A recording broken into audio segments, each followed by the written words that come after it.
Assalamualaikum warahmatullahi wabarakatuh. Kami mahasiswa dari Universitas Islam Negeri Sumatera Utara akan mempresentasikan tentang media pembelajaran menulis di kelas rendah. Dan ini merupakan tugas mata kuliah Bahasa dan Sastra Indonesia dari Ibu dosen Ibu Riris Nurholida Rambe, MPD. Untuk itu, sebelum kami melaksanakan presentasinya, kami akan perkenalan terlebih dahulu. Perkenalkan, nama saya Lili Hotnier Hasibuan, NIM-nya 0306191012, dan saudara-saudari saya atau rekan-rekan saya, Mayandra Hasri Singbolon, dan yang ketiga adalah Justin Sahputri. Kami akan menjelaskan atau memaparkan tentang media pembelajaran menulis di kelas rendah. Saya akan membahas mengenai pengertian menulis. Menurut KKBI, menulis adalah melahirkan pikiran atau gagasan atau seperti mengarang, membuat surat dengan tulisan. Oleh karena itu, dapat kita simpulkan bahwa menulis merupakan proses pengungkapan gagasan, pikiran, dan perasaan dalam bentuk tulisan. Selanjutnya, saya akan membahas mengenai kemampuan menulis di kelas rendah. Kemampuan menulis merupakan salah satu jenis kemampuan berbahasa tulis yang bersifat produktif.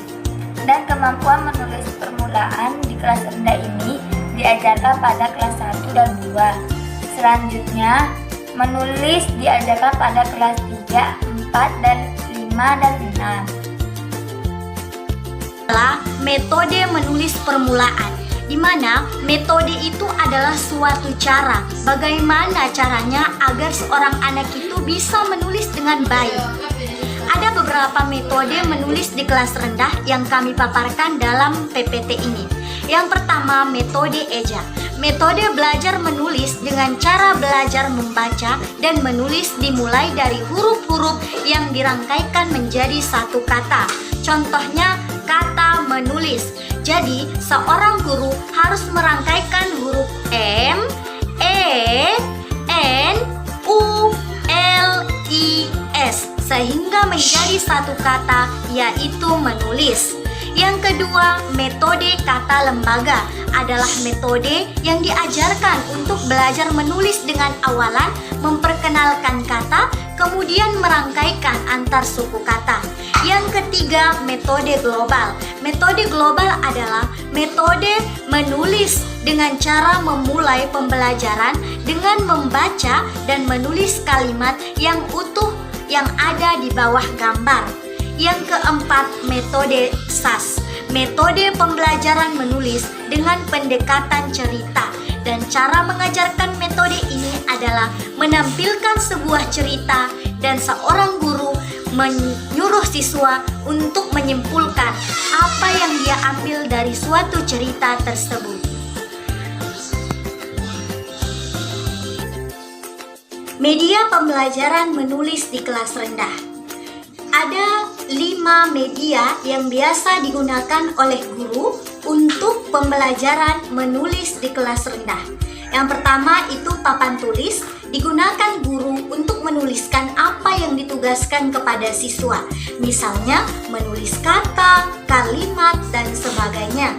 Yang kedua, papan selip biasa digunakan oleh guru untuk menyelipkan gambar-gambar atau kartu kata, kartu kalimat, dan disalin oleh siswa atau gambar yang harus dituliskan judulnya oleh siswa. Misalkan ada sebuah gambar rumah yang sangat indah.